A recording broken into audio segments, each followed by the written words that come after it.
classes looks like for a lot of high school students. So a little bit about me first. I'm going to be attending MIT next year, and I plan on majoring in biological engineering. And so some of the stuff I did in high school that I think have contributed a lot towards where I'm looking at going in the future is a lot of Olympiads in terms of like STEM competition Olympiads. So I primarily did the biology Olympiad, and that's kind of the activity that drove a lot of what I was doing throughout high school. So part of the reason why I picked my school, and I'll get into this a bit later. Actually, I'll just talk about that later. We can talk about first about how this looks for a lot of people. So a big question that comes up a lot is like, what is the most important thing when you're applying to college? Is it your letters of recommendation, your GPA, your standardized testing scores, your extracurriculars, your community service, your sports, your music, your leadership? Really, I wouldn't say that any of these are the most important, but it really depends on how well you can stand out in what you're doing. So for example, if we take standardized testing, it's harder to stand out based off of standardized testing alone versus with some other activities such as a sport, because you can say, oh, I am this good at this sport, but to stand out in a standardized test, there's a cap on how high you can score. No one's getting a 1900 SAT where an admissions officer will be like, wow, that person just beat everyone else by like 300 points. So I think really the ones that are driven primarily by yourself and they're not like gauged by other people, so not like GPA or standardized testing, I would think it's easier to stand out in those because there's not really a cap on how well you can do. So most schools operate on like a 4.0, 5.0 GPA system. So there's really a limit on how much better than other people you can get there.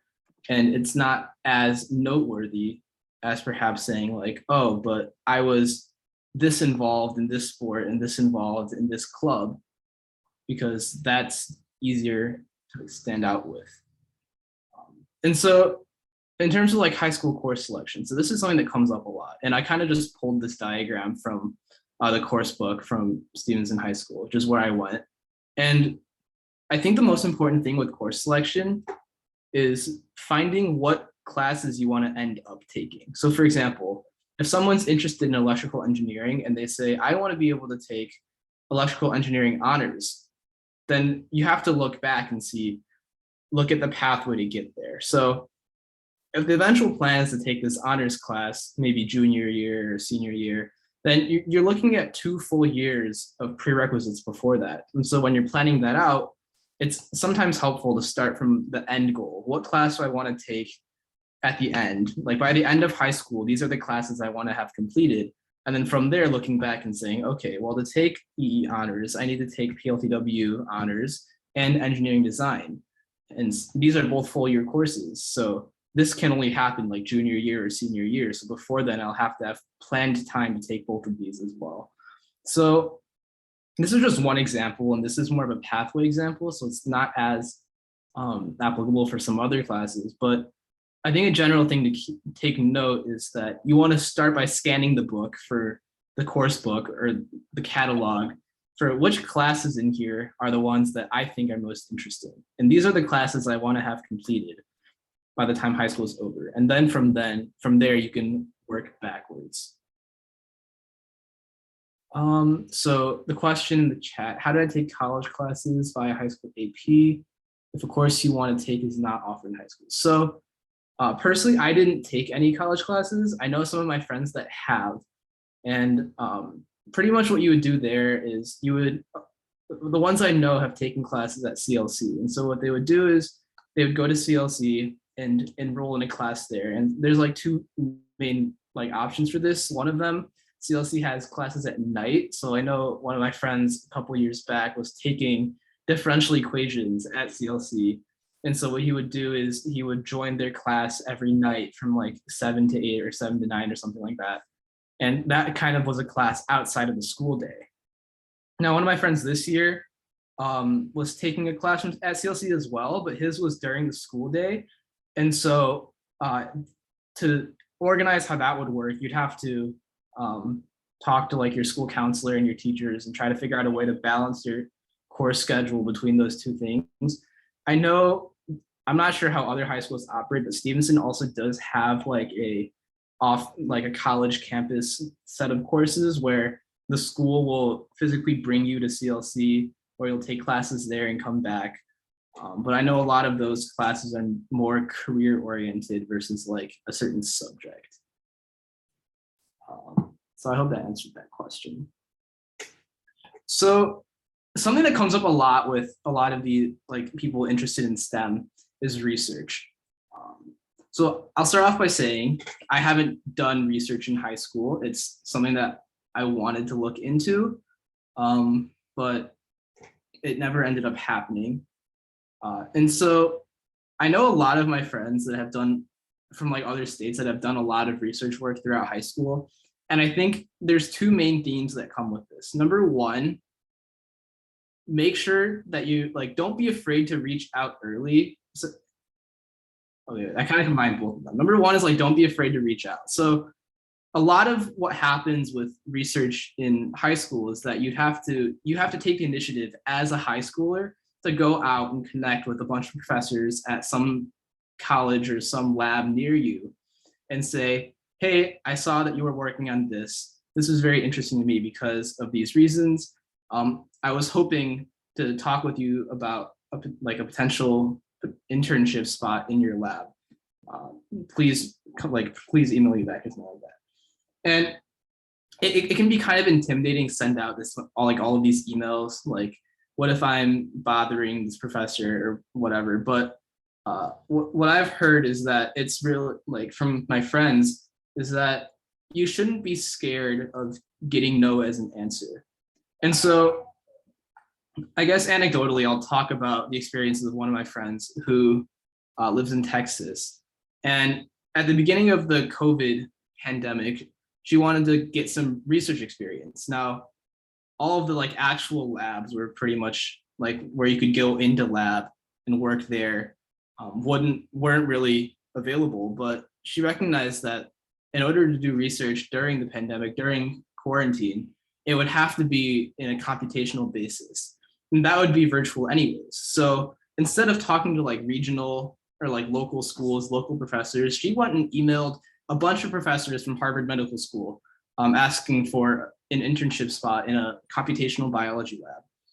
And it's very, it's taking a lot more risk than it would have otherwise, but it also pays out more just because you're able to connect with these professors that are maybe more well-known, more established in their labs, and you get to work on more interesting projects.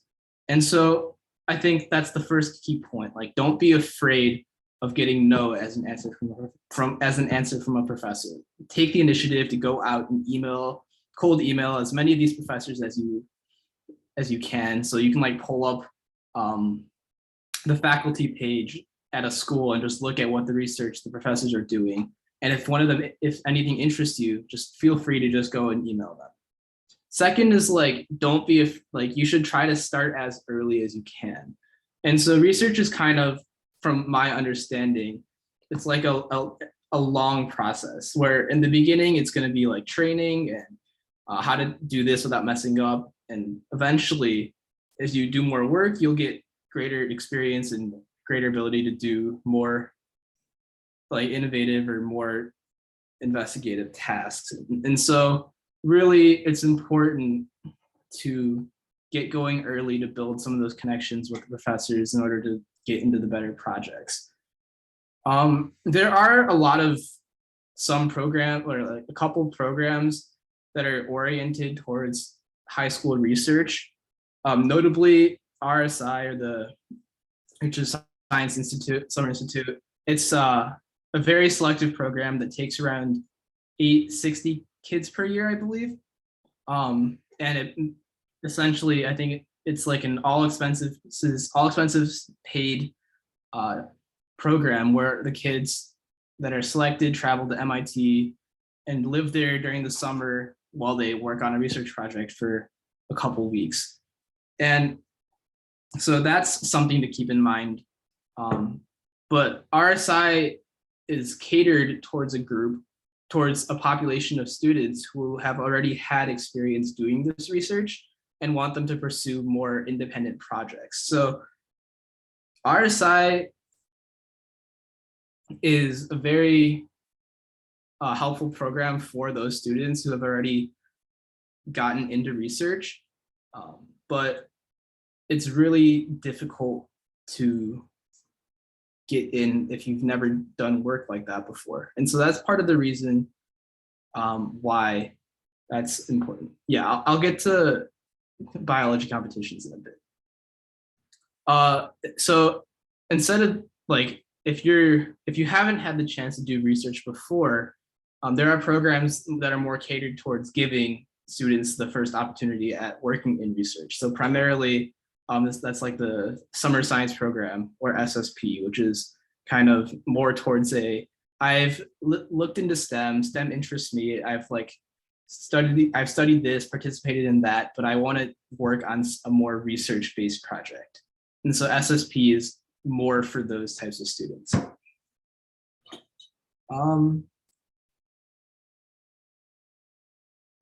So I guess before moving on, I can talk a little bit about competitive biology. Was there anything in particular you wanted me to talk about?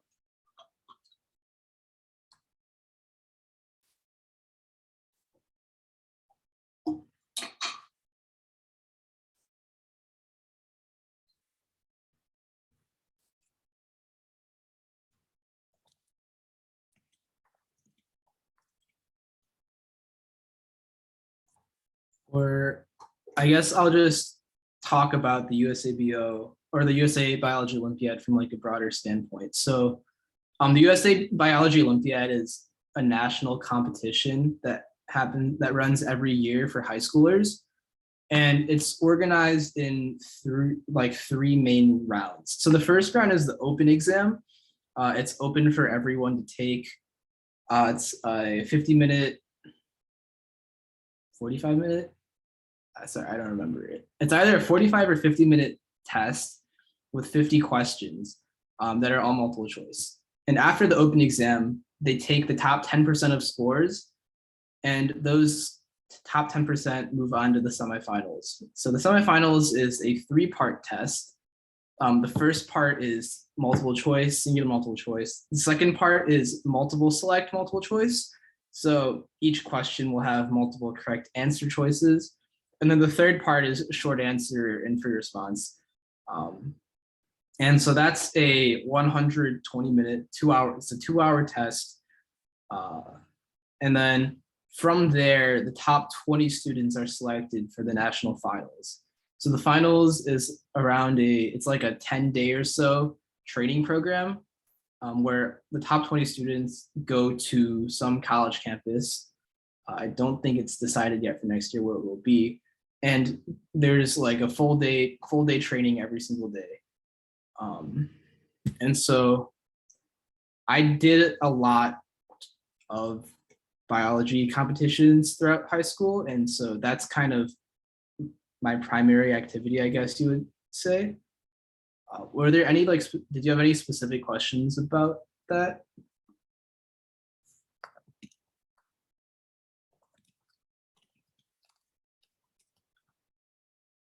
If not, I can talk a little bit about this slide. So some of the questions that come up a lot, or like from parents, is like, how can I help my kid with what they're trying to do in their activities? So I think number one is like the most important one, at least in my opinion, is just talking about future plans. So a lot of high school students, I feel, are very uncertain about what they want to do in their future, what they want to study in college, and like beyond, and career beyond that. And I think the most important role that a parent can play is just kind of acting as a soundboard, or just someone to talk to about what the plans are in the future. So I've definitely talked to my parents about this, about like what I should study in college, and like how I should frame that, I guess. And I think that it's really important and it's really helpful in finding clarity with what exactly you want to study. And that's going to play a big part what you want to study and where you're planning on applying to, and what major you're trying to pick. The second part is encouraging exploration. And that kind of comes with participating in like a wide variety of things that you maybe didn't expect that you'd want to do. So for example, I played soccer a lot in like middle school and elementary school. But my parents they wanted me to try something else as well. And so I picked up fencing. And so that was kind of a new activity for me that I grew to enjoy a lot. And that was a big role that it was like a big part of my extracurricular life throughout high school. And so an important part of what parents can do is just keeping an open mind over what their kids want to participate in and encouraging them to go through and try different activities. And then the last bit is like helping find some of these opportunities. And there's a lot of opportunities that are kind of advertised online throughout like all the WeChat groups and stuff like that. And parents are more involved in that, and they can see a lot of these opportunities that kids might not have known about before. And so something that parents can help with is finding these opportunities and like showing them to their kids, and then they would be like, oh, that opportunity sounds like something I'm interested in. Maybe I'll try that out. Question in the chat. So try new things or invest in particular areas. I think that this depends on where you are in high school. So I would say that freshman year and maybe sophomore year, it's more important to try new things and try to find if there are things that you haven't experienced before that you never had the opportunity to try beforehand. So the first year and a half, 2 years of high school should be more exploration focused, or at least for me, they were more exploration focused. And then junior year, I think, is when I started to double down on like, this is exactly what I want to do. And so, it is definitely a tough decision, but maybe not even sophomore year, but at least freshman year, I would definitely encourage like branching out and trying new things, especially because that's like it's when you first go to a new school and there's a lot of things that you haven't maybe seen before. This was definitely true for me because like Stevenson is a huge school and there's like so many clubs that never would have existed in middle school. And so there's a lot of opportunities to try new things. And yeah. All right. So a little bit on college like application essays and letters of recommendation. So I kind of felt like these go together a little bit. And primarily it goes with this idea that you want to be able to stand out in these. So your essays should each have like a singular focus. So for example, if you're given an essay prompt, like what is one challenge that you've experienced in your life and how has that impacted you? It wants you to pick a specific thing and lead to a specific outcome. So this happened, which led to this. And you want to be able to tell a story through your essay. And your essays want to be unique experiences that are unique to yourself that kind of show a little bit about your character that you can't tell from your stats. So for instance, one of the essays I had to write for MIT was about a sense like, I think it was something about like, where have you built a community, or like, where have you experienced a community and how have you like contributed back to that? And so it's important to talk about like a unique thing to yourself. So a lot of people can say like, oh, I live in my town and I pick up trash from the park on the weekends. That's not really one. It's hard to say like, what specifically about you does that like, are you telling in your essay? And like, what does that mean for the school that you're applying to? Like, what characteristics are you trying to show?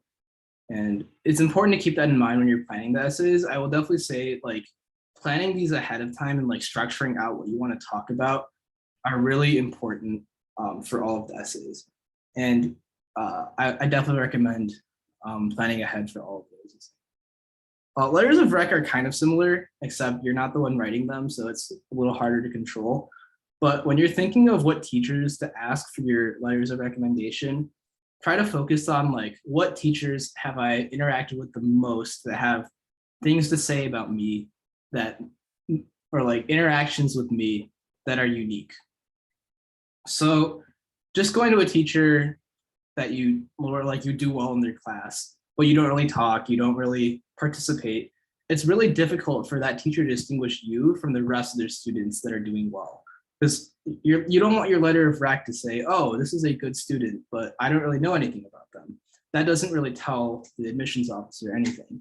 You want to find teachers that you've, I guess, cultivated in a relationship with.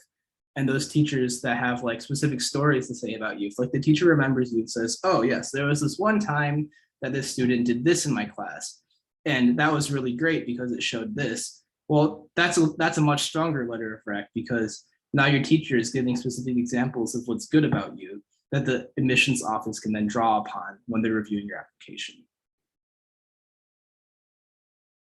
And then so a little bit on standardized testing. So this is kind of a debate that's continuously ongoing. Like, should I take the SAT or should I take the ACT? And so based off of what I've seen, this is what I'd say about these tests. I would say that question-wise, the ACT questions, oops, this slide is not right. Okay, I wrote the slide wrong. The ACT has harder questions, but an easier curve. Whereas the SAT has easier questions, but a harder curve. So what I mean by that is, like, when you're taking the ACT, you might think that the questions individually are harder, but you can get more of them wrong and still get a higher score. So for example, in the ACT, maybe you'll miss like 3 questions, but you can still get a perfect score. Versus on the SAT, if you miss 3 questions, you definitely won't get a perfect score. But it's like the questions on the ACT themselves are harder, so they're easier to miss in that sense. So they have their benefits and their downfalls. Just going off of this, if like your primary strength is that you're a really meticulous worker, I would say that the SAT is a better choice, because SAT questions tend to be a little easier than ACT questions. So if your primary strength is that you're really good at, like, if you don't really make very many mistakes, you're very good at checking your work, then the SAT gives you a better opportunity of showcasing that, versus the ACT might be for if you're like a little more careless with your work, but you know that you can do a lot of these questions. Like you know that you're very good at English, you're very good at math. You just might make a couple silly mistakes, then the ACT is a better choice. And so how do you prepare for standardized tests? And that's kind of a big question. I think the best way to prepare for these is just to take practice tests. It kind of gives you a little bit of insight into like what kinds of questions are being asked. And so I think you'll find with enough, like going through enough of these questions, that they really rely on the same ideas, like the questions, especially in the English and writing sections. So the English and reading sections, really a lot of them draw on the same ideas. Like you need to be able to identify certain things within a passage, and it's hard to like stray from that template when they're writing the test. So going through a bunch of like practice tests can kind of give you a little bit of insight into like what kinds of questions might be asked. And this is kind of the same for both of the tests. So preparing for one of these tests also prepares for the other one. There's a couple of more differences between ACT and SAT that makes it like you can't really prepare for one and be like perfectly prepared for the other. ACT has like a science section that's pretty unique. But generally speaking, the past, like prior tests are the best way to go with these, because they rely on the same types of questions. So I have a question in the chat. When did I discover my interest in biology and what ignited my curiosity? So it's actually been a long time like running. So my middle school, so it started in 6th grade actually in middle school. And the middle school I went to had a science Olympiad team that was pretty popular at the school. And so I decided to try out and I made it. And we were told to like pick our events or like pick the subjects that we wanted to study a bit more. And I happened to just select some biology related events, like some things related to biology. So specifically it was like anatomy and physiology, and then a little bit of like what middle schoolers would consider lab stuff, and then like some forensic stuff. And at that time, I was like, I just thought that these things sounded very interesting to me, and I just went with it, and it's been going since then. So yeah, it's kind of a long time. I think this was the end of what I prepared. I think we have some time for any more questions. I can talk a little bit more about my experiences as well if people are interested.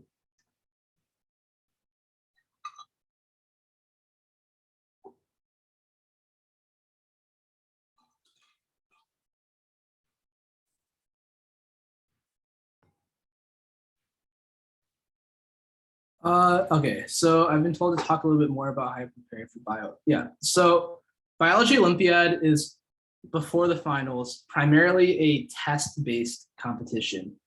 And so for preparation for that is mostly just, I guess, studying. I think there's a lot of courses that are offered online by a lot of people about that kind of teach you the preparation strategies. And it revolves around a lot of textbook reading and going through notes. And then once you've established, so this is the thing about biology is getting into biology is a little difficult because initially it's really broad. So there's so many different parts of biology, but what you'll find when you start studying biology is that a lot of the different like topics build up on each other. So for example, it might be hard to see how genetics is related to like ecology or something like that. But eventually, as you go through and you read more about genetics, read more about ecology, learn more about them, you can start building connections between these different branches of bio, and then things start to click together more. And so how do you prepare? So yeah, preparing for Biology Olympiad is it's mostly just studying a lot of different books and taking past tests. And so like what I mentioned for the SAT and the ACT, a lot of these tests draw on the same types of questions because there's only so many ways that they can ask, like so many things they can ask you about. And so going through past tests and building up a general like intuition or like idea of how things probably work can allow you to go through like and figure out questions, even if they're topics you've never heard of before. I can talk more about the specifics of this in a bit, like later if there are still questions. But I'll go through some of these other questions as well. So what classes do I recommend taking at Stevenson specifically? I think a lot of Stevenson classes are worth taking. A lot of them are graduation requirements. I think the one class that I've like enjoyed the most is philosophy. It teaches you like different ways of thinking, and there's a lot of like critical thinking involved in it that's pretty unique to that class.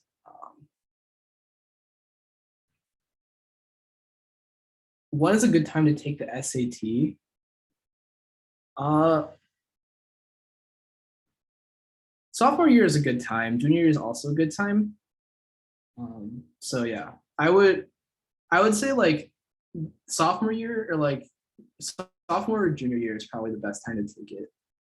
Um, there's not like I don't think there's a strict like science behind like SAT testing and this part of this year leads to the highest scores. But there, I think keep in mind that there's like not really a punishment for not doing well the first time you take it. And it can be good to get some practice with like the standardized testing environment as well. So you don't have to just take it once and say it, or like you don't have to only plan on taking it once and saying, this is my one score. If I don't do well, or like if I do well, then good. If I don't, then that sucks. Like feel free to do it, like take the test multiple times and build up more practice with it. At what point was I genuinely self-motivated to do well in school? Um, I think I've always been kind of self-motivated to do well in school. If this is like, I think some class like it's harder to do well in some classes if you're really just not interested in it. Uh, so I guess this kind of relates to extracurriculars as well. But like I'm just the reason why I think I do well in biology competitions is just because I really enjoy learning more about it. And so that motivates me to continue to do well with it. Do I play sports and play musical instruments? So yeah, I am in fencing at Stevenson. Um, and so I do that during the winter season. So that's kind of mid-late October-ish to early February. Does Biology Olympiad include lab sessions? It does, but only at the very end. So you don't have lab sessions until the national final stage, which is where the top 20 scorers are gathered for their training sessions.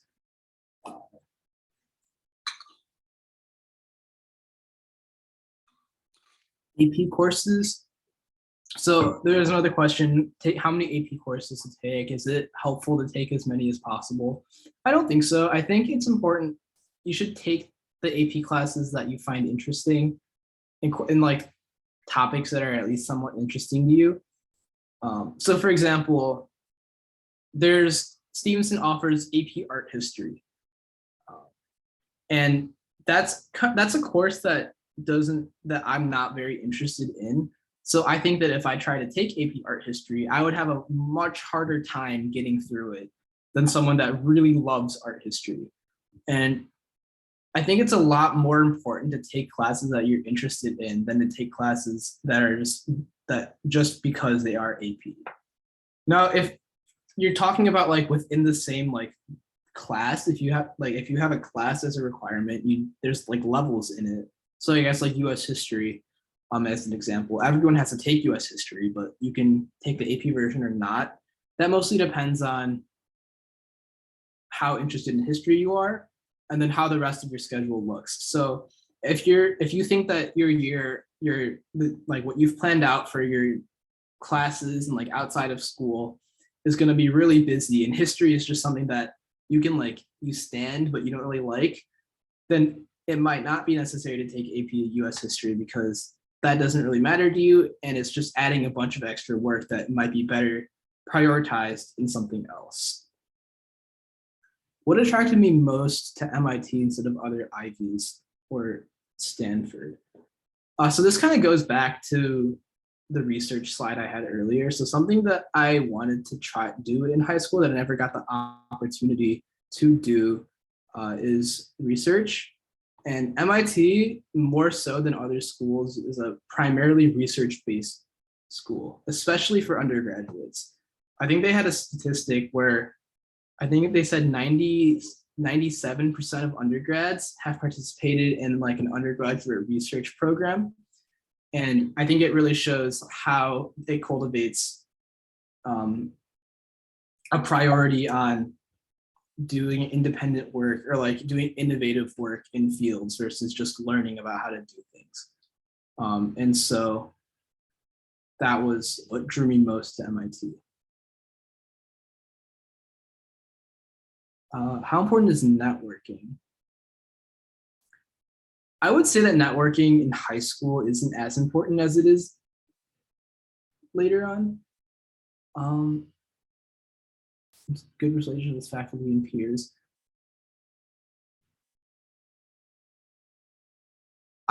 Okay, so I think this comes back to the idea of rec letters. You don't need to necessarily like go after school and meet every day with your favorite teacher just to build up a better relationship with them. It's more about doing things in class that show that you're invested in that class and that show your teacher that you really enjoy like their classroom. So just being like participatory in class in a way where your teacher can notice that you're trying to like do well can be enough in a lot of situations, I think.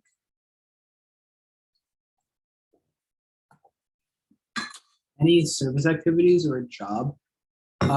Yeah, so I think this is a section of the Common App on like activities, and in the activities, so I think all service activities and other activities go under the activities section. So yeah, I did do some service activities and a job that I included in my application. I think I think overall they all go into the same activity section, so it's not like a distinct section.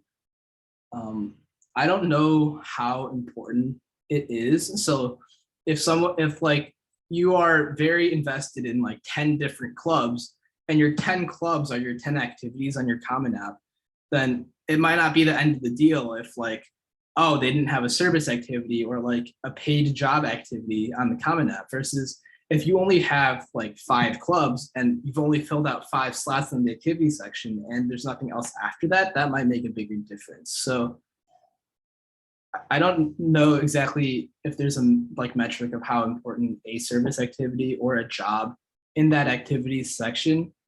Like I don't know if there's a metric on how important that is, but I do think that you should try to fill out the entire activity section. So include 10 things in there. For your language class in high school.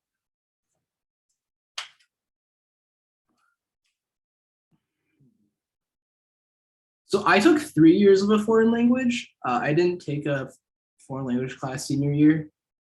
I know a lot of colleges want students to take foreign languages. I don't know how much of a role that plays in admissions, but I do know that it's something that comes up in undergrad.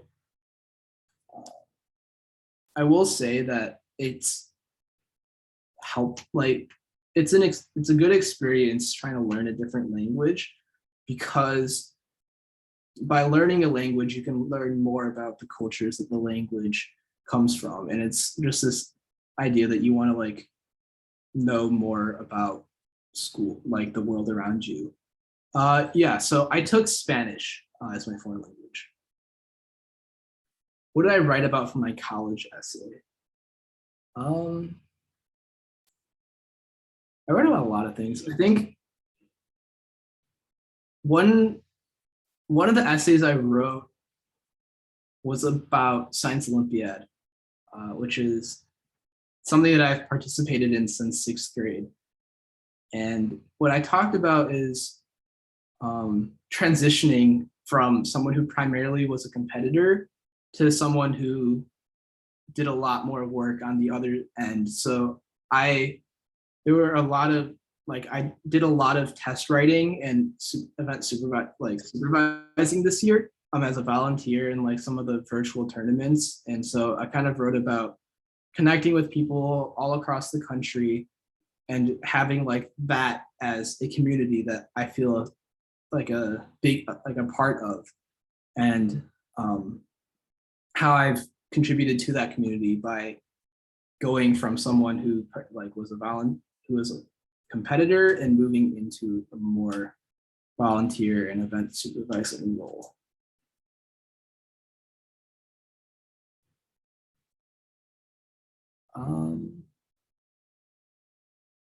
My favorite subject from middle school through high school, I think it's changed. But anatomy or physiology has always been one of my favorites. It's really interesting to me.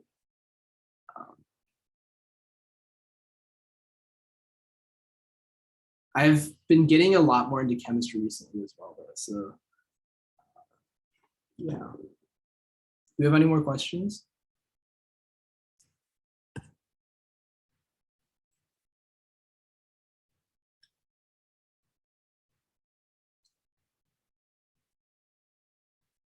Hardest class at Stevenson? I think that there's a distinction here. So they're like the hardest class to do well in, maybe Euro. The hardest class to understand, multivariable calculus, my opinion. My general stats, sure. Anything like, what stats in particular were you interested in?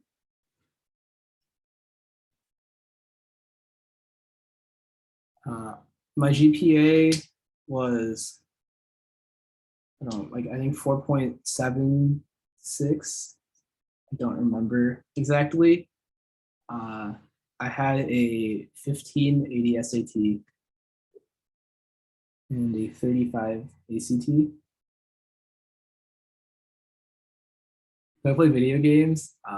Yeah, I don't really play much during the school year, just because I don't really have much time to during the year, but I definitely, I've been playing a bit more recently over the summer. Best SAT book or resource? I think the Barron's books are the best ones. Will I teach biology or tutor? I don't know if I'm very good at teaching biology. I'm much more at doing it. I've tried before, but 10 extracurriculars I put in my college app. Oh geez, I don't remember all 10 of them. I think most of them were just clubs I did at school that I have done for a couple of years. And so I was a managing editor on the school newspaper. I did fencing. I was president of Biology Olympiad Club. I did some math stuff. I did a bit of physics. It was just a lot of school clubs. Where I learned fencing, I started fencing through like this, like it's like a Stevenson district middle school program. And then I learned a lot of it like just on the team in high school. How do you balance your desire for fun and need to study? I think if you're studying a topic that really interests you, it's not like, it's a lot easier than when you're trying to study a topic that is really boring. And so it's a lot easier for me to go and study biology than it is for me to go and study art history from my example from earlier. And so it's a lot easier to balance that when I'm doing something that I enjoy. Whereas if I had to spend all of my time studying art history, which I don't particularly enjoy, it would be a lot harder to balance. So I think it's important to pick activities that you like. And when you put time into those activities, it doesn't necessarily feel like something that you're sacrificing something else for. It's just something that you're pursuing because you're interested in it. Time management, how to balance studies and activities. I think it really depends on the person and the classes you're taking. So if you're taking classes that come to you a little easier, then you can spend a little more time working on your activities. Whereas you can sacrifice a little bit of your time on your activities if you have like a hard test coming up. So it's about being flexible with what you're doing, um, and going from like being flexible with the plans that you have and like what how you want to structure your day, and then once again picking things that you enjoy doing, and then looking at your classes and recognizing like which classes you have to put more work in and at what times during the year does that class have a lot of work. Job, I was an ACT SAT tutor.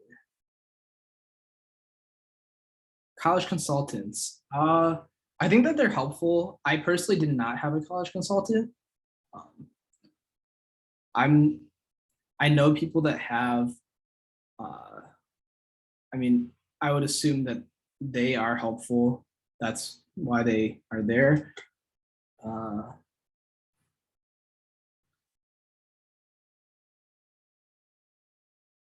I think, like, as an alternative for a lot of these like application essays, college consultants know what they're doing, but uh, a lot of like it can be easier to just ask people that you know to look through them, because the whole point of your essay is that you want to show things about yourself, and you're like the college consultant doesn't know what you're trying to show. So if this is someone that you don't really know very well, then they might not know things about you. They might not know what characteristics about yourself that you're trying to show. And so it can be harder for them to gauge your essay in terms of like how well does this show that this person is really committed to that. Easiest AP class I took, government. Was I a team captain at high school? Yeah. So I was one of the captains of uh, epee, which is one of the fencing weapons. General advice for high schoolers, once again, it's just the make sure that the activities you pick are things that you enjoy doing, where you can spend a lot of time working on something and it doesn't feel like a sacrifice and it doesn't feel like you're being forced to work towards that. What am I studying in college? I'm studying biological engineering. My sleep schedule during the school year, it's not that bad. I try to sleep by like 12 to 12:30, and I usually get up between like around like 7:30-ish. What games do I play? I don't know how important that is. My study method for tests, it depends a lot on the test and like the class you're working in. So if your class is like a math or like a physics or a chemistry where it's principles based and then you work there to solve problems, then practice problems are going to be most helpful, versus if your test is a history or like a something where it's primarily like recall based, then a lot of it's going to be going through notes. So yeah, my school does not have rankings, and um, I'm not really sure how that would affect admissions. I don't personally think that GPA is the biggest deal. Um, and I think that like rankings is similar to that. It's really hard to stand out with GPA because there's a limit to like how high your GPA can go. No one's going to apply to college with a 7.7 GPA and be like, oh, look, but where the admissions officer will be like, oh my gosh, that person just beat the next highest GPA by 3 points. We need to take them. That won't really happen. My award section, yeah, it was a lot of biology Olympiad stuff and then some math and physics stuff as well. How do I remember and study everything for bio Olympiad? So a lot of the times when you've done enough work and like you've explored, like you've done enough studying in biology, you can find that a lot of things kind of build on each other. And so even if you don't know something specifically, you can build, like based off of what you do know, you can kind of figure it out a little bit. So sometimes you don't need to just memorize everything. You can work from what you know and uh, go from there. And so that's kind of what I call like a general intuition of biology, like just understanding how the subject tends to work. And from there, you can kind of figure it out, given that it's multiple choice.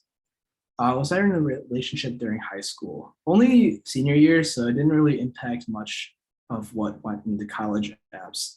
Um, so, how many colleges do I apply to? I applied to 3 schools.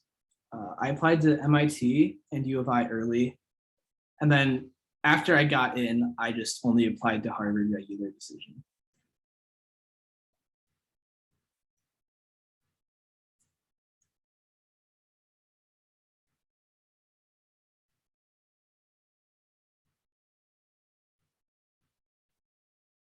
Do you have more questions?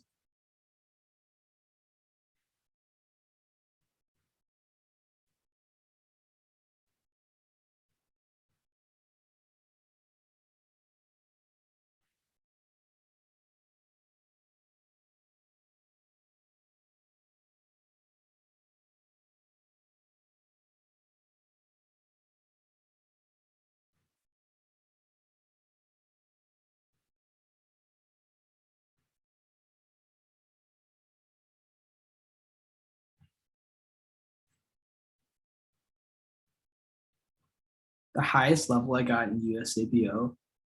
Um, so I was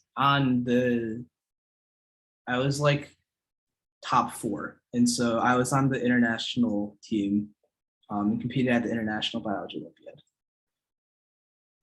Contact any professor at MIT. No, but I did. I looked into the school with how it prioritized undergraduate research and like prioritized exploration into like the fields by undergrads. And I thought that was something that I was looking for in a school that I wanted to go to. Do I study during the summer? Yes, I did before. I probably will this summer too for some placement tests. Academic competitions Stevenson students usually participate in. So yeah, there's the debate, Model UN, FBLA, and HOSA are kind of the big ones. And then in STEM, there's a lot of like special, like specific ones depending on what subject you want to do.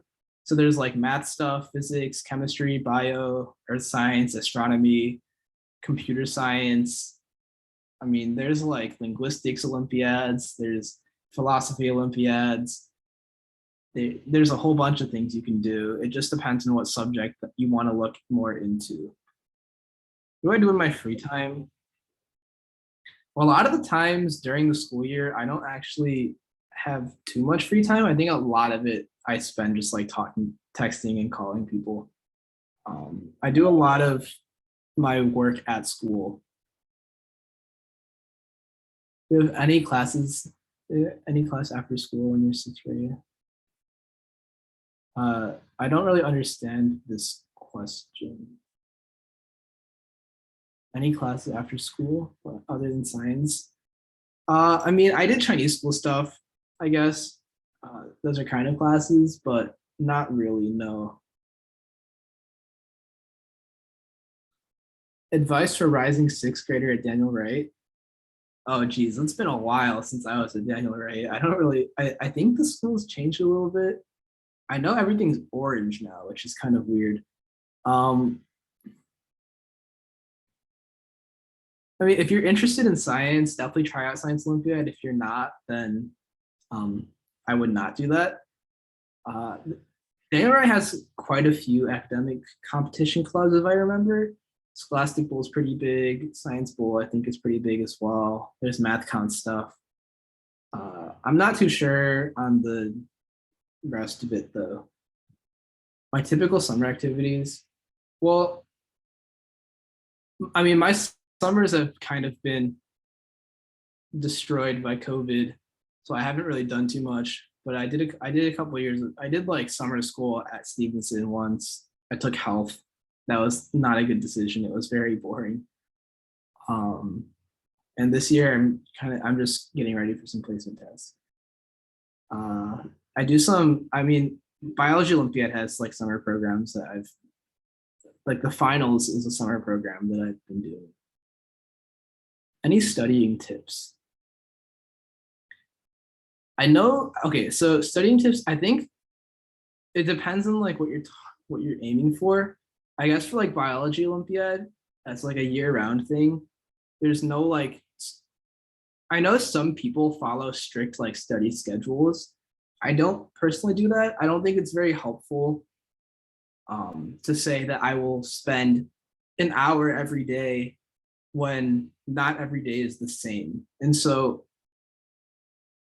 I kind of just study when I'm motivated to study. And that can like take a lot of different forms. So there can be like times where I go an entire 2 or 3 weeks without studying anything, and times where I spend like 6 hours a day for like an entire week. It just really depends on how I'm feeling. And I think that makes it easier to study, and it makes it harder to like dislike it, just because I'm only like I control when I'm studying. So I don't really have to like hate doing the work. And plans after college, I haven't really decided that far. I'm thinking of maybe going into pre-med, but I haven't really figured that out yet. I want to take AP Biology junior year. Did I receive a scholarship or fin aid? I have. I received scholarships from competitions that I've done. There are quite a few competitions throughout high school where you can earn scholarship money. Note-taking strategies. I'm pretty bad at taking notes. I don't know if I'm very qualified for answering this, but I tend to go with bullet point system. What year did I join the clubs? I joined like I think all of them freshman year. I joined 8 clubs or so freshman year, and I've stuck around with the 3 or 4 that I've liked. Advice for rising freshmen at Lake Forest High School. It's the same thing as before. It's really like, I think freshman year is the time where you should go out and explore all the different clubs at your school, and see like what is there to do, and if there's anything new that interests you, just go for it. Favorite year of high school? Freshman year. It was the only normal one. When should students start to prepare for Biology Olympiad? It's a good question. I don't know if there's any like specific time. I know people that have started preparing in 7th grade. I don't know how 7th graders are picking up textbooks and reading them. I don't think I could have done that in 7th grade. But I think high school is a good time to start. Maybe like freshman or sophomore year. Did I attend a biology summer camp in middle school? No, it was just for the last 2 years. How hard are college finals? I don't know. That is a good question. I will hopefully figure that out next year. How much reading and studying did I do for bio Olympiads? Quite a bit. It depends on the year. Junior year, I did a lot. I was doing maybe like 4 or 5 hours a day for a couple months junior year. So I did a lot then. Freshman and sophomore year, probably less so. This year, maybe probably also less so. Math contests at middle school and high school, yeah. So I've been doing some math stuff throughout middle school and high school. I think I do math at a level where like I enjoy solving questions. So when I read questions and I don't understand them, it's no longer fun. So I don't really do that kind of math. Awards and extracurriculars have to be different. I don't think they have to be different, but they focus on different things. So if you do a club and you get a reward, an award, then you should put that in the award section. But the EC section should talk about what you do in the club. So for example, I put biology Olympiad in both. And so in the awards section, I said I was selected as like one of the top 20 students who, in the USABO. And in the club section, I talked about what I did as part of the club at school. I don't know if the competition itself counts as an extracurricular though. But I don't think like it's a big deal. Like I think overlap is probably fine there.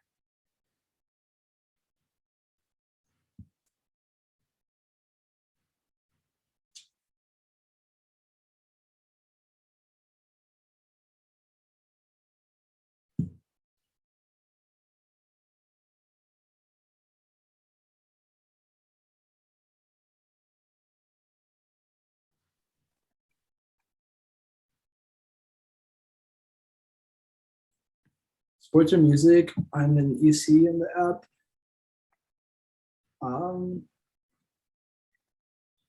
I think it like most things, it's helpful, but if you don't have it, it won't kill your application. It just helps build a profile of who you are as an applicant. So like it's more, you stand out more as someone who does this and that versus like, for example, you stand out more as someone who does math and a sport versus like someone that just does a sport or someone does a math that just does math. And so like you kind of stack these things on top of each other to build each applicant's profile. And everything that you can add on that's an activity that's unique builds onto that profile, but not having one type of activity doesn't kill it. Best science course to take in high school for med. I think most schools have all the basic science courses as requirements.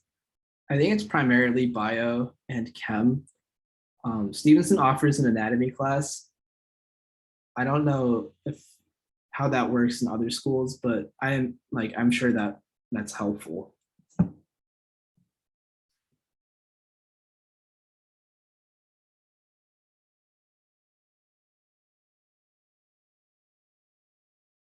I like reading? Any book recs? I used to read a lot more. I haven't really read too much during high school. But I will say that AP literature, the class, you read a lot of really good books. And so I would recommend, like, if you enjoy reading books, you should probably take that class.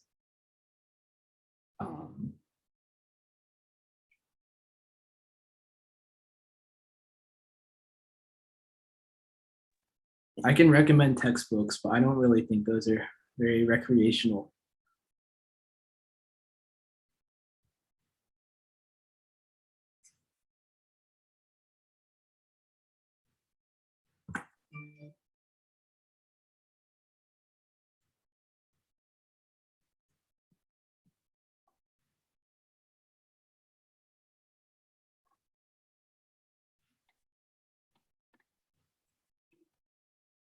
Okay. Look like you answered all of the questions, right? We just got another one.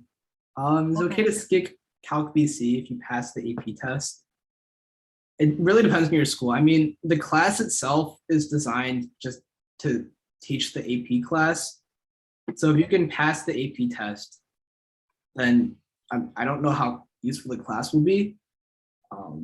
But some schools might have like taking the class as some like requirement or something. So like talk to the school about it. It really depends on the school. Highlight of senior year. Second semester has been pretty fun. I haven't really been doing much in school. So did I get senioritis? Yeah.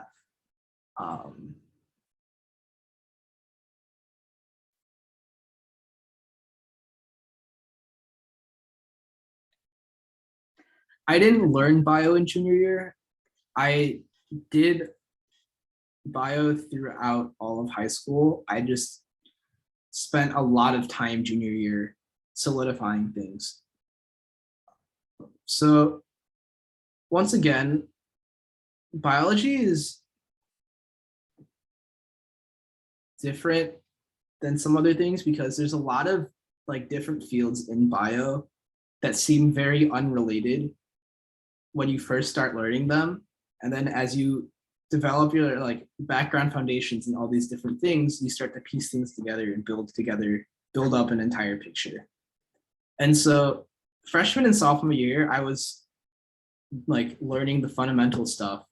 And then junior year is when I spent a lot of time solidifying that and starting to build the connections. And a lot of the times with the advanced stuff in bio, it's built off of the earlier things. And so when you have solid like foundations in all the different topics, then you can start piecing things together and make the advanced things make more sense. AP tests are easier than the class. I think that depends on the class and the school you go to.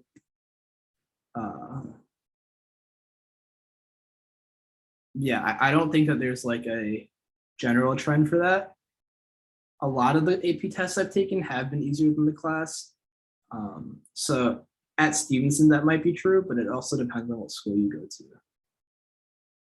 2 months, enough to prepare for the SAT for a sophomore during the summer. It could be enough. I mean, what I will say is like the SAT is not a one and done deal. You can spend 2 months working on like studying and then take a test and see how it goes. And if it goes well, then that's great. And if it doesn't, then just, I guess that means spend more time studying and try again. You can try the SAT multiple times. It doesn't have to be a one and done. Any practice questions with Bio Olympiad? Yes.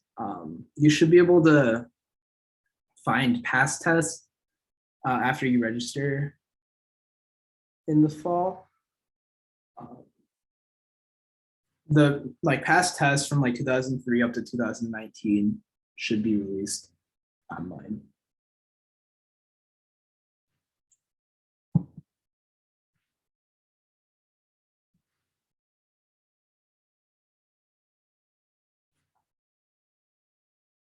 Registration for the test. So you have to register for the Biology Olympiad test on their official website. Yeah, I didn't join any like study groups or for bio. I did a lot of it just independently.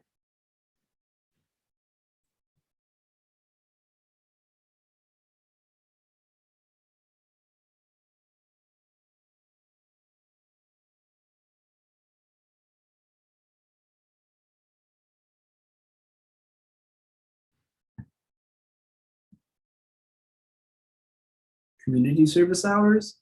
I did some. It wasn't like a huge part of what I did during high school. I know some people do a lot of community service, which is great. But I didn't do that much. Did I still take AP Bio? Yeah, I still took it. It's a graduation requirement, like biology. And so I just took the AP version because I could.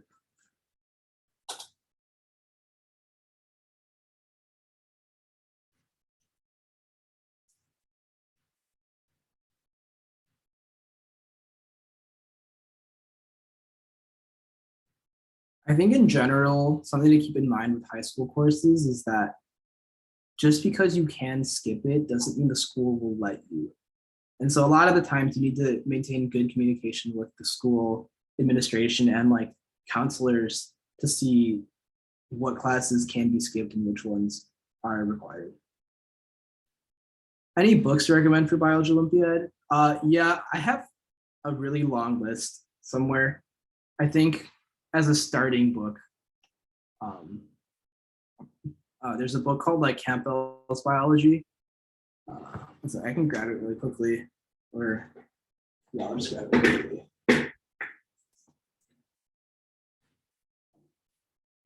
It looks like this. This is like the intro book for everything. It's a very good place to start. Any engineering related courses? Not really. I didn't really think I'd be doing engineering. It wasn't something that was really that interesting to me. Favorite elective class, it's the same as like the class I recommend most, probably philosophy. Working with school counselors for a college app. I didn't work too much with the school counselors. I think I had a pretty good idea of what I wanted to do in my application. I will say what helped a lot was talking to some of my friends who had already gone through it. Some of them who are like in college already, and they read through some of my essays, which was pretty helpful. But the school counselor I wasn't like very involved with the school counselor with my applications.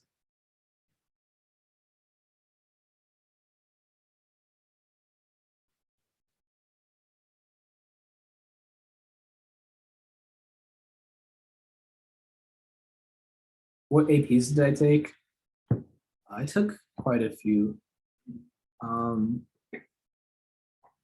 I took bio, physics, chem, calc, stats, psych, and then English, Spanish, US history, government, European history, computer science,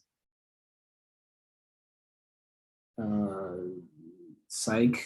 I might have already said that. I don't remember.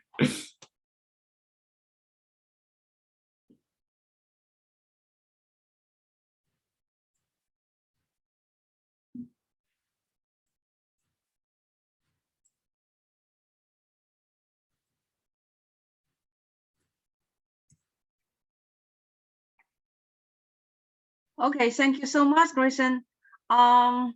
So nobody have questions, and I think this workshop should be over.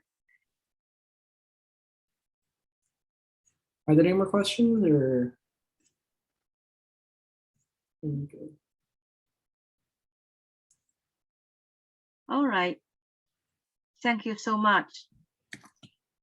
Grayson, thank you. No problem. Thank you. Yeah. Yeah. All right.